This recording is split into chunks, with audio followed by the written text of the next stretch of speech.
1절부터 6절까지입니다. 구약 성경 1044쪽 어간에 있습니다. 이사야 63장 1절부터 6절까지 이사야서를 계속 반항하겠습니다. 교독합니다. 1절 제가 있습니다. 에돔에서 오는 이 누구며 붉은 옷을 입고 보스라에서 오는 이 누구냐? 그의 화려한 의복 큰 능력으로 걷는 이가 누구냐? 그는 나이니 공의를 말하는 이요 구원하는 능력을 가진 이니라. 어찌하여 내 의복이 붉으며 내 옷이 포도즙 틀을 밟는 자가 만민 가운데 나와 함께한 자가 없이 내가 홀로 포도즙 틀을 밟았는데 내가 노함으로 말미암아 무리를 밟았고 분함으로 말미암아 짓밟았으므로 그들의 선열이 내 옷에 튀어 내 의복을 다 더럽혔음이니 이는 내 원수가 없는 날이 내 마음에 있고 내가 구속하려 내가 본즉 도와주는 자도 없고 붙들어주는 자도 없으므로 이상하게 여겨 내 팔이 나를 구원하며 내 분이 나를 붙들었음이라. 내가 노함으로 말미암아 만민을 밟았으며 내가 분함으로 말미암아 그들을 취하게 하고 그들의 선열이 땅에 쏟아지게 하였느니라. 아멘. 같이 인사하겠습니다. 주의 이름으로 잘 될 것입니다. 더 잘 될 것입니다. 끝없이 잘 될 것입니다. 아멘. 예배의 자리에 함께 하신 여러분, 하나님께서 친히 동행하심으로 이 한 주간도 잘 되는 행복한 한 주간의 삶이 될 줄로 믿습니다. 사층도 주님이 동행하실 줄로 믿습니다.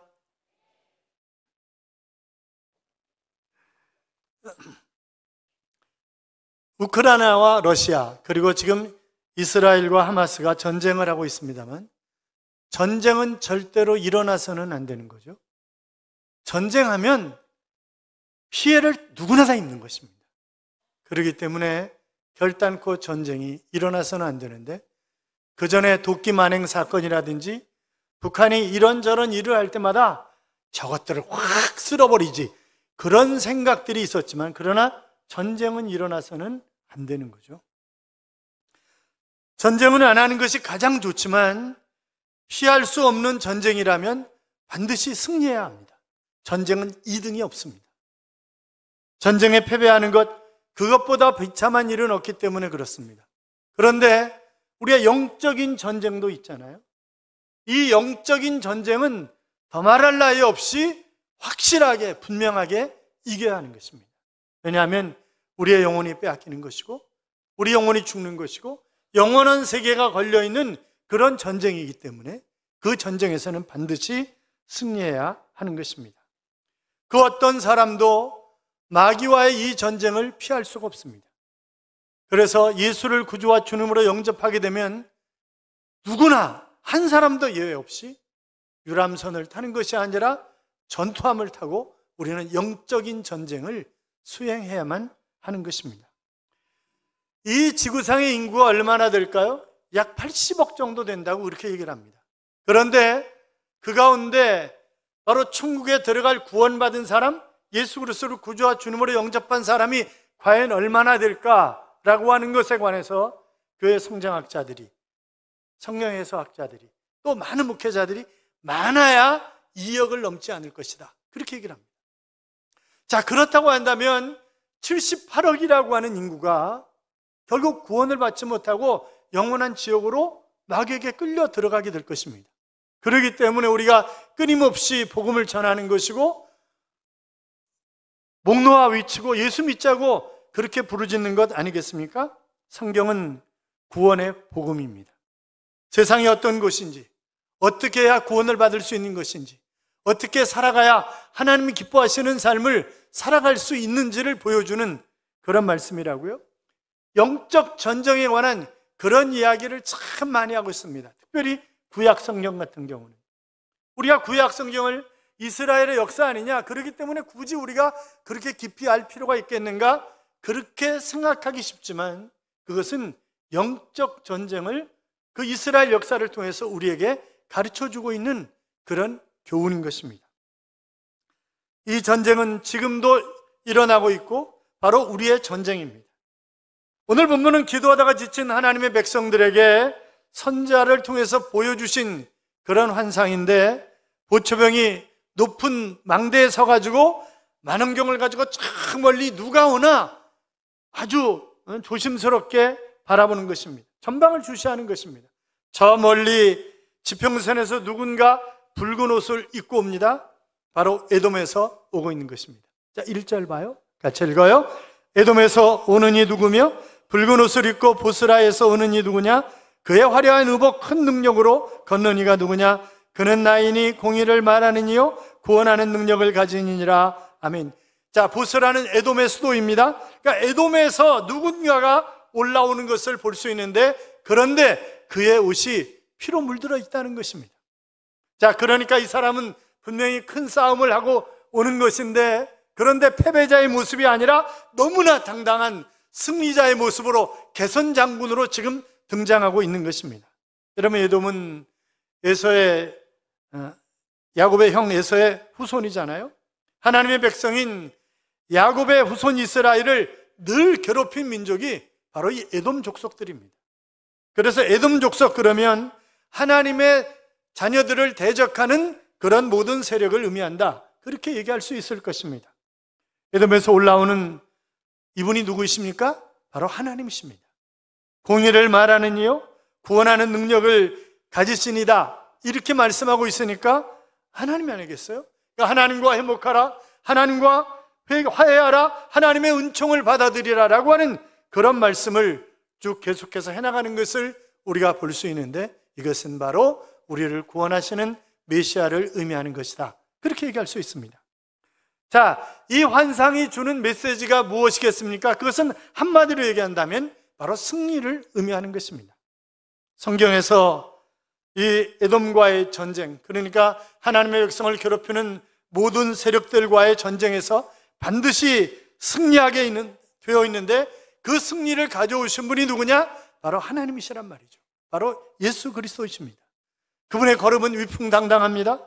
그의 피는 튀기는 큰 싸움에서 이긴 승리자가 분명합니다. 그분은 이렇게 말씀하셨습니다. 내가 이기었으니 너희도 넉넉히 이기느니라.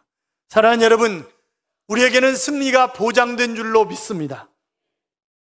이스라엘에는 우리의 현충일에 해당하는 욤 하지카론이라고 하는 그런 날과 독립기념일에 해당되는 욤 하이츠마웃이라고 하는 그런 날이 있습니다. 그런데 이 두 날은 앞뒤로 돼 있어요. 그러니까 우리의 현충일에 해당되는 그 날은 나라와 민족을 위해서 애쓰고 수고하고 생명을 잃어버리고 부상을 당하고 이런 사람들을 묵상하면서 가슴 아파하는 것입니다. 그런데 그 다음 날이 독립기념일이니까 바로 축제가 벌어지는 것입니다. 이방인들이 볼 때는 이해할 수 없는 일이 벌어지는 거죠. 하루는 인상 쓰고 막 슬프고 막 그랬다가 그 다음 날은 또 해가닥 변해가지고 춤추고 축제를 벌이니까 도무지 이해가 안 된다, 그렇게 생각할 수 있지만, 그러나 신약시대에 와서도 마찬가지잖아요. 2000년 전에 예수께서 우리의 죄 때문에 십자가에 못 박혀 돌아가셨을 때 제자들과 예수님을 따르던 수없이 많은 사람들이 슬픔 속에 우리가 완전히 잘못 따른 것 아니냐, 우리가 과연 로마의 압제에서 자유함을 얻을 수 있을 것인가 라고 하는 그런 두려움이 그들을 엄습하고 있었지만, 그러나 그들은 이내에 나와가지고 여호와를 찬양하라 할렐루야 이러면서 하나님 앞에 영광과 찬양을 돌리게 되었는데, 왜 그래요? 예수님이 부활하셨기 때문에 그렇잖아요.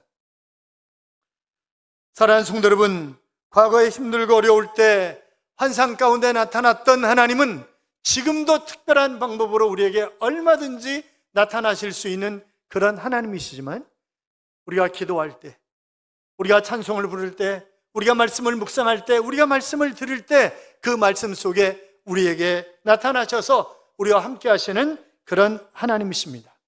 그런 하나님이 이 한 주간도 여러분과 동행하시기를 주님의 이름으로 축원합니다. 자, 환상 가운데 선지자에게 나타나신 하나님의 모습이 어떤 모습인가 라고 하는 것을 2, 3절이 그리고 있는데, 우리 2절, 3절 같이 읽겠습니다. 어찌하여 내 의복이 붉으며 내 옷이 포도주 틈을 밟는 자 같으냐? 만민 가운데 나와 함께한 자가 없이 내가 홀로 포도주 틀을 밟았는데, 내가 노함으로 말미암아 무리를 밟았고 분함으로 말미암아 짓밟았으므로 그들의 선혈이 내 옷에 튀어 내 의복을 다 더럽혔음이니. 아멘. 자, 하나님은 하나님의 자녀들을 대적하는 원수들을 쳐부수고 승리한 그런 용사의 모습으로 등장하고 있습니다. 이 환상은 곧 기도를 거듭하고 하나님이 과연 살아계신가? 하나님이 과연 나에게 관심이 있으신가? 내가 하나님 자녀 맞는가? 이러면서 기도에 대한 회의에 지쳐있는 그런 사람들에게 하나님께서 너희들을 도와주실 것이다. 하나님이 너희의 원수를 멸하실 것이다. 너희들이 지금 조금 힘들고 지쳐 있어도 끝까지 기도하면 반드시 승리한다 하는 그런 메시지를 여기 주고 있는 것입니다. 사랑하는 성도 여러분, 우리를 향한 하나님의 섭리와 경륜이 있습니다. 계획이 있습니다. 우리의 인생은 결국 승리하게 되어 있습니다. 우리를 대적하는 그 어떤 사람도, 어떤 제도나 체제도, 바로 악한 사단도 우리를 등이 이기지 못합니다. 우리가 고난과 역경 때문에 때로는 주춤하고 때로는 좌절하고 때로는 실망하지만, 그러나 하나님의 백성인 우리는 궁극적으로 승리하는 것입니다. 그것이 바로 우리를 향한 하나님의 계획이요 하나님의 섭리입니다. 믿으십니까? 믿으시면 크게 아멘. 아멘. 그렇습니다. 요셉은 잠시 노예 생활을 했고 잠시 억울하게 감옥에 갇혔습니다. 그러나 요셉을 향한 하나님의 계획은 요셉이 애굽의 총리가 되어서 그의 가족들뿐만이 아니라 하나의 민족을 형성하는 데 결정적인 기여를 하도록 하나님은 계획하고 계셨습니다. 자, 그러나 요셉이 총리가 되기까지 얼마나 파란만장한 삶을 살아요. 그렇잖아요? 우리도 요셉처럼 잠시 고난과 아픔과 슬픔과 탄식의 어두운 밤을 지나게 될런지도 모릅니다. 시편 30편 5절에 보시면 그 노여움은 잠깐이요 그 은총은 평생이로다. 저녁에는 울음이 기숙할지라도 아침에는 기쁨이 오리로다 했습니다. 르네상스 이후의 인간은 그들의 힘과 지혜를 가지면 불가능한 것은 없다, 그렇게 생각을 했습니다.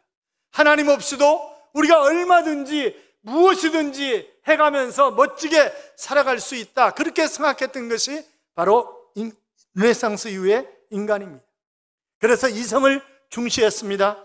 그들의 지혜를 가지고 자신만만했고 그들의 지식과 과학을 가지고 그들은 기고만장했습니다. 그러나 여러분, 작은 바이러스 하나에 속절없이 무너지는 것이 인간이 아니었습니까? 우리가 코로나19를 통해서 우리는 처절하게 그것을 경험해 왔습니다. 멀쩡했던 사람이 하루아침에 쓰러져 버리고, 지금도 수없이 많은 사람들이 코로나의 후유증으로 고통을 당하고 있습니다. 아니, 지금 중국을 중심으로 해서 이 좋지 않은 바이러스가 다시 세계를 엄습하고 있다고 하는 그런 뉴스를 우리가 접하고 있지 않습니까? 사랑하는 여러분, 요한일서 5장 4절의 말씀처럼 세상을 이김은 무엇이뇨? 그리스도 예수가 하나님의 아들이심을 믿는 믿음이 아니뇨? 라고 말씀하셨는데, 그 말씀을 우리가 주목하고 그 말씀을 간직하고 그 말씀을 믿고 그 예수님을 붙잡고 우리가 살아야 하는 것입니다.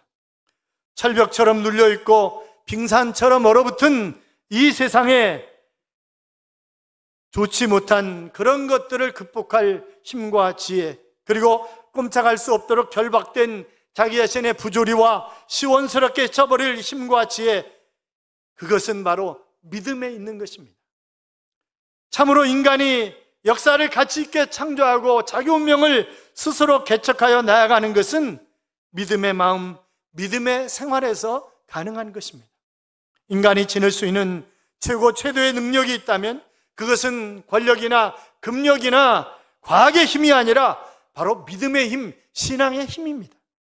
인간이 소유할 수 있는 최대의 지혜와 용기도 그것은 신앙 안에서 가능한 것입니다. 사람이 만물의 영장이 되고 만물을 지배하고 다스리는 힘과 지혜도 역시 인간이 믿음을 가지고 믿음으로 사는 믿음의 사람이 될 때에 거기에 허용된 특권이요 바로 자격인 것입니다. 그래서 모든 생명의 작용은 믿음에서 시작하고 믿음으로 끝난다, 그렇게 얘기할 수 있을 것입니다. 여러분, 믿음은 기적을 낳아줍니다. 우리에게 기적이 과학 만능인 지금도 있을 수 있느냐, 그렇게 이야기하는 사람들도 있지만, 그러나 믿음의 사람만이 기적이 어떤 것인가 라고 하는 것을 경험할 수 있고 그 기적을 이해할 수가 있는 것입니다. 기적은 믿음 속에서만 생겨나는 힘이기 때문에 그렇습니다. 믿음만이 기적을 낳습니다. 예수님이 환자들을 치료하실 때 뭐라고 말씀하셨어요? 내 믿음이 너를 구원하였느니라. 내 믿음대로 될지어다. 이렇게 말씀하시는 것을 우리가 볼 수 있지 않습니까? 믿음이 기적을 낳는다고 하는 그런 말씀입니다. 맥스 루케이도라고 하는 사람이 믿음 연습이라고 하는 책을 썼어요. 그런데 이분이 그 책에서 이런 얘기를 합니다. 서둘러 기도하고 좋은 충고를 받아들이고 절대 포기하지 마라. 그러면서 플로렌스 체드웩과 같은 실수를 저지르지 말라고 경고를 하고 있는데, 이 플로렌스 체드웩은 수영으로 영국 해협을 건넌 그런 최초의 여성입니다. 그가 1952년에 바로 캘리포니아 해변에서 35km 떨어진 카나리아 섬, 이 카나리아 섬에서 수영으로 16시간 동안 돌파해서 오겠다, 그렇게 발표를 했습니다. 어머니가 모터보드를 뒤에서 타고 오고 열심히 수영을 하는 거예요. 날씨도 추웠고 칠흑같이 안개가 쫙 끼었습니다. 죽기 살기로 헤엄을 쳐서 15시간 넘게 헤엄을 쳤는데 도저히 더 이상 헤엄을 칠 수가 없는 거예요. 춥고 다리에 쥐가 나는 것 같고 어떻게 할 수 없어. 나를 빨리 좀 보트에 태워달라고 막 소리를 지르는 거죠. 그러니까 어머니가 야 조금만 참아, 조금만 더 하면 돼. 아 조금이나마 빨리 나 좀 태워줘요. 막 그래도 어쩔 수 없이 그를 보트에 태웠습니다. 잠시 후에 안개가 쫙 걷혔는데 바로 코앞에 캘리포니아 해변인 거예요. 800m도 채 안 남은 것입니다. 그가 기자회견하면서 내가 실패한 것은 안개 때문이었습니다. 안개가 그렇게 얘기를 한 거예요. 그리고 그는 2달 후에 다시 도전을 했습니다. 그날도 역시 날씨가 추웠고 안개가 자욱하게 끼었지만 그러나 성공할 수 있었습니다. 왜요? 앞이 보이지 않지만 조금만 더 가면 바로 육지가 나를 기다리고 있다, 그렇게 생각하고 그는 수영을 했던 것입니다. 맥스 루케이도는 이런 얘기를 합니다. 그리스도인은 신앙을 경주할 때마다 멀리 내다보아야 합니다. 목표인 예수 그리스도를 바라보아야 합니다. 슬럼프의 안개에 갇혀 어리석은 결정을 내려서는 결단코 안 될 것입니다. 2번만 팔을 더 내저으면 결승점에 도달할 수 있습니다. 하나님이 천사에게 승리의 나팔을 불라고 손짓하고 계실런지도 모릅니다 하는 그런 얘기를 했습니다.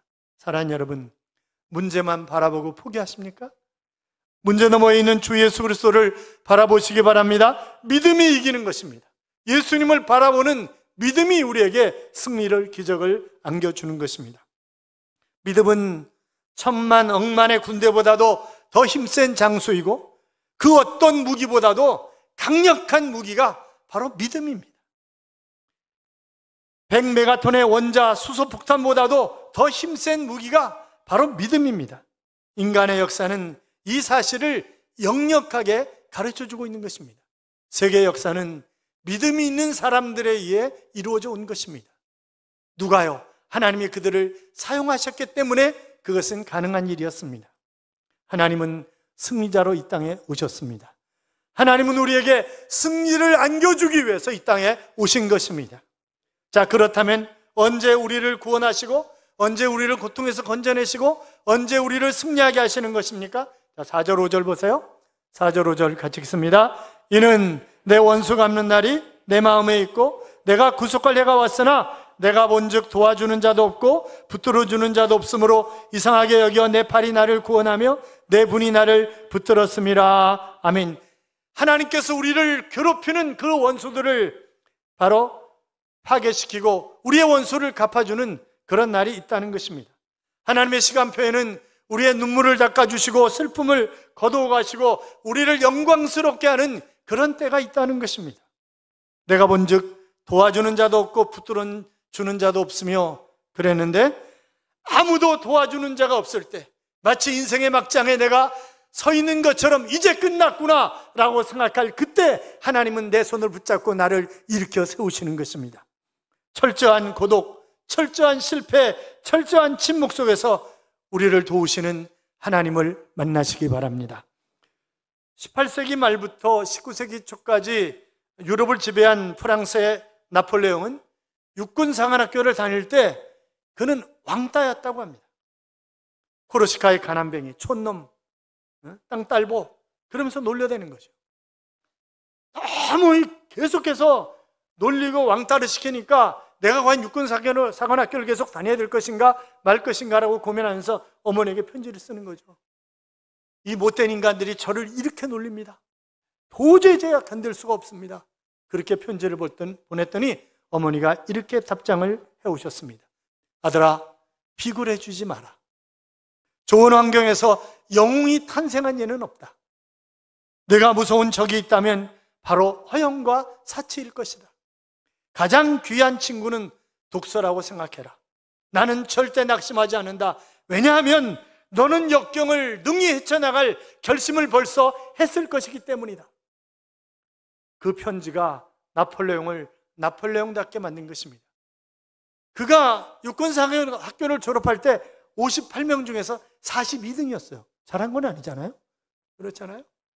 그런데 그가 유럽을 정복하는 그런 놀라운 정복자로 설 수 있었던 것은 어머니의 격려, 어머니의 위로 때문이었단 말이죠. 사랑하는 여러분, 그 어머니와 비교할 수 없는 전지전능하신 하나님이 나를 위로하신다고 한다면 내가 두려울 것이 무엇이며 하지 못할 일이 무엇이 있겠냔 말이죠. 두려워하지 마십시오. 다시 말씀드립니다. 하나님은 나의 아버지십니다. 여호수아 6장에 보면 여리고성을 정복하는데 매일같이 성을 한 바퀴씩 돌고 마지막 7일째에는 7바퀴를 돌고 나팔을 불면 백성들은 소리를 지르라. 그러면 성이 무너지리라. 그렇게 말씀하셨습니다. 그러면서 두 가지 부탁을 하셨는데 라합과 그 가족들은 살려주라. 왜냐하면 그들이 정탐꾼들을 보호해 주었기 때문에, 숨겨 주었기 때문에 그들을 죽이지 말라. 그리고 전리품을 취해서 하나님의 곳간에 드리고 그것을 탐하지 말라. 그런 말씀을 하셨어요. 그들이 침묵하면서 하루에 한 바퀴씩 돕니다. 그리고 마지막 날 그들이 7바퀴를 돌고 나팔이 불려지고 소리를 질렀을 때 그 성은 무너지고 말았습니다. 누가 하신 것입니까? 하나님이 하신 것입니다. 여러분, 침묵하고 돌라고 하는 것은 하나님이 우리에게 역사하신다라고 하는 그런 믿음을 가지고 돌라고 하는 것입니다. 아니, 떠들면서 돌아봤어요. 돌아보면 어떻게 되겠어요? 돌면서 야, 돌기는 뭘 도냐? 우리가 돌았지. 이게 뭐 하는 거냐? 틀림없이 그랬을 거 아니겠어요? 그런데 하나님의 역사를 기대하라는 것입니다. 부정적인 생각하지 말고 하나님이 어떻게 역사하실 것인가 기대하면서, 바로 기도하면서 돌라고 하는 것입니다. 법궤를 앞세웠습니다. 법궤는 뭐예요? 하나님의 임재의 상징이에요. 하나님이 우리와 함께 가신다, 하나님이 우리와 앞서 가신다라고 하는 그런 것 아니겠습니까? 여호수아 6장 20절 이하에 보시면 이에 백성은 외치고 제사장들은 나팔을 불며 백성이 나팔 소리를 들을 때 크게 소리질러 외치니 성벽이 무너져 내린지라. 백성이 각기 앞으로 나아가 그 성에 들어가서 그 성을 점령하고 그 성 안에 있는 모든 것을 온전히 바치되 남녀노소와 소와 양과 나귀를 칼로 멸하니라.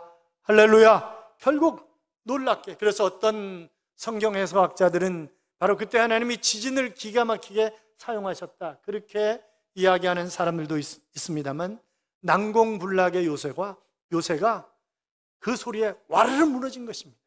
하나님이 하신 것입니다.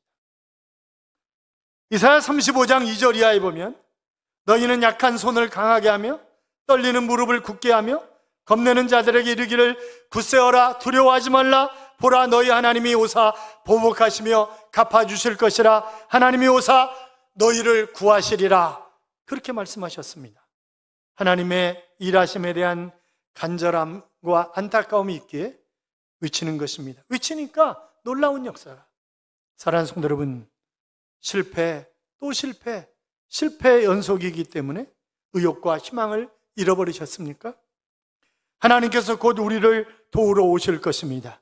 우리는 곧 하나님의 은혜와 능력을 맛보게 될 것입니다. 하나님의 영광을 보게 될 줄로 믿습니다.